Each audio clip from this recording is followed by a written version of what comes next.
Entrevista en Buenos Días Metrópoli.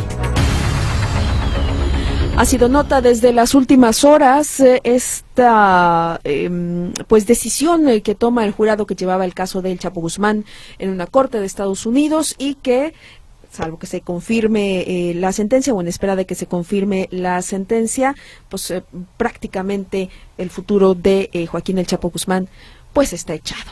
Así que sobre este tema vamos a platicar con Alfonso Partida Caballero, investigador y académico de la Universidad de Guadalajara. Maestro, ¿cómo está? Muy buenos días. Muy bien, muy buenos días, con el gusto de saludarlos y aportar sobre este delicado tema, ¿no? Maestro, ¿cuál es el escenario? ¿Qué implica lo que acaba de pasar con el Chapo Guzmán? Bueno, implica, por supuesto, la declaratoria de culpabilidad y que solamente estarían en espera de la lectura del dictado de la sentencia el próximo día 25 de junio por el juez Brian Hogan. Recordemos que el sistema de Estados Unidos trabaja con lo que viene a ser el jurado. En México solamente tenemos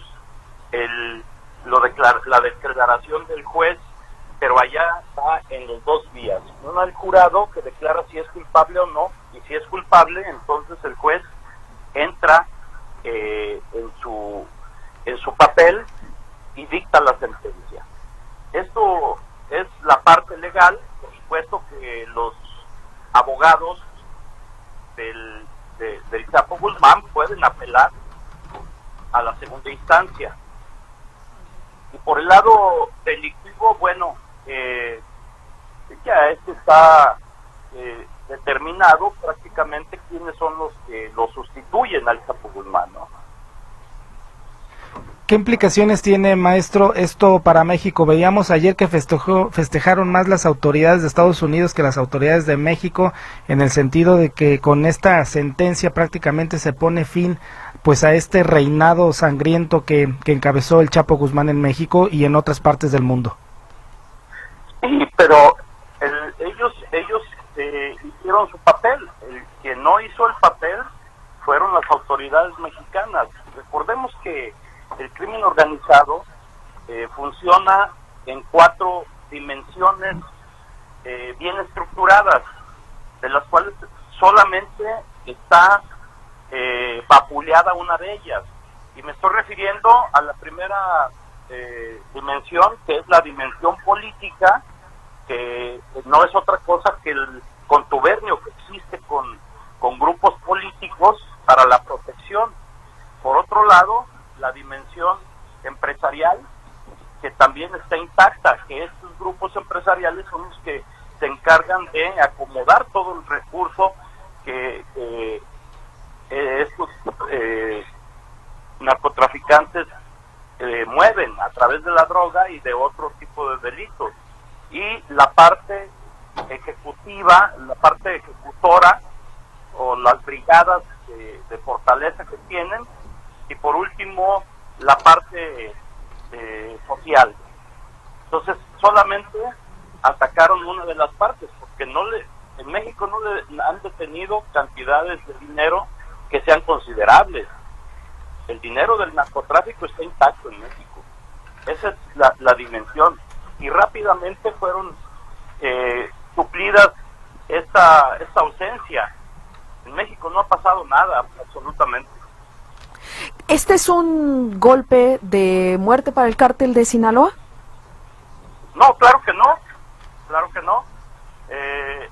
están los hijos del Chapo Guzmán, que son los que tienen la fortaleza actualmente.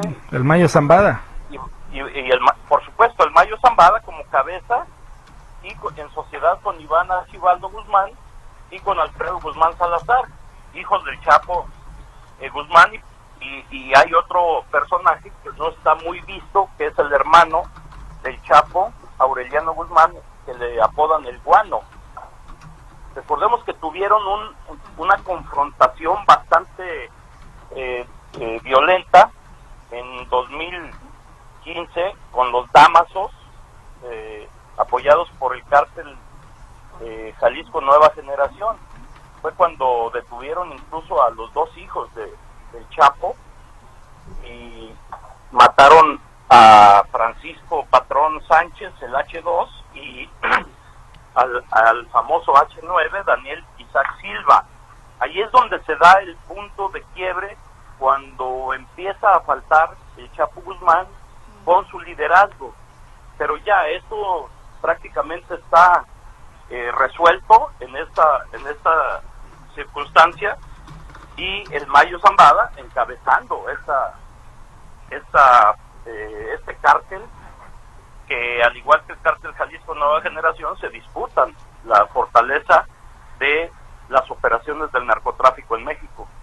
Oiga, maestro, durante toda esta parte del juicio contra Joaquín El Chapo Guzmán hubo una serie de señalamientos sobre beneficios económicos que habrían recibido funcionarios mexicanos. Y sobre esos puntos no hay una sola investigación abierta. ¿Qué síntoma nos revela eso?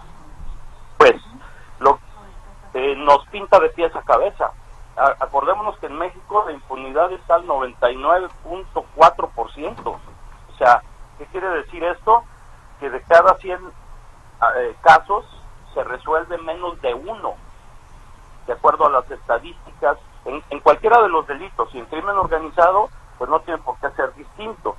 En esta circunstancia, es lógico que esta impunidad es protegida todavía por gran parte de autoridades en nuestro país. En México no pasa absolutamente nada.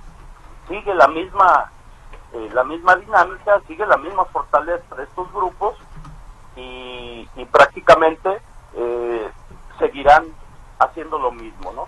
Y lo vemos aquí en Jalisco. En Jalisco están peleándose el famoso cártel Jalisco Nueva Generación con el cártel de Sinaloa, en la parte de Tlaquepaque, Tonalá, El Salto y todo esto, ¿no?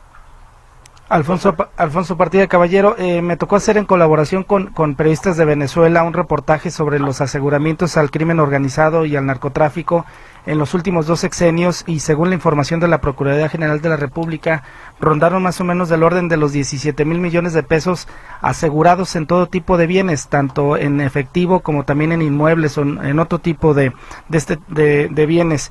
En su punto de vista, ¿qué nos deja este desenlace de la telenovela que se viene para el Chapo Guzmán? Vemos una unidad de inteligencia financiera que de verdad no tiene dientes para quitarle las finanzas al narco o al crimen. Vemos una Fiscalía General que, independientemente de la reforma de Procuraduría Fiscalía, pues todavía no se le ve nada, y vemos un rotundo fracaso de la Ley de Extinción de Dominio. ¿A dónde vamos y cuáles son las recomendaciones que usted hace?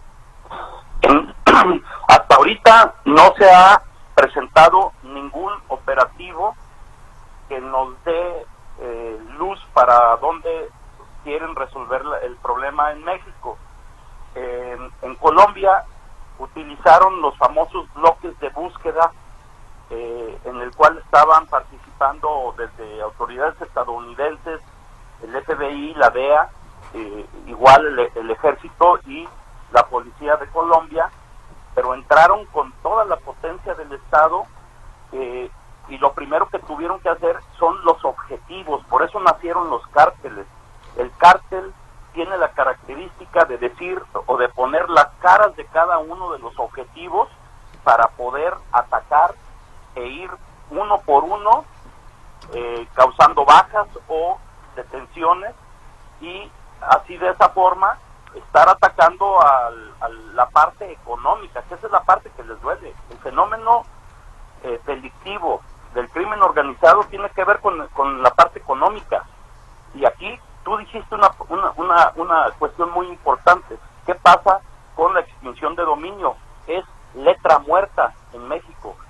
En Jalisco no existe, simple y sencillamente. Los jueces los dejaron, ni siquiera les dieron un lugar a los jueces de extinción de dominio. No hay un solo caso que se esté llevando en Jalisco, y en México pues está muy atrasada. Esta unidad de investigación financiera es una unidad única y exclusivamente de inteligencia. No es el que debe de hacer el trabajo de persecución tiene que ser el Ministerio Público, esto es las fiscalías, la policía, y ahí es donde está la parte débil. Las policías, tenemos más de 2.400 policías, esto es un verdadero desastre lo que sucede en México. En Jalisco son 127, 128 policías que están por ningún lado, persiguen a nadie. El 80%, según un estudio del Senado, dice que las policías están penetradas por la corrupción y por el narcotráfico. Entonces, esto es un verdadero desorden lo que existe en la seguridad pública en nuestro país. Alfonso Partida Caballero, académico de la Universidad de Guadalajara, muchas gracias por participar en Buenos Días Metrópoli. No, muchas gracias a usted.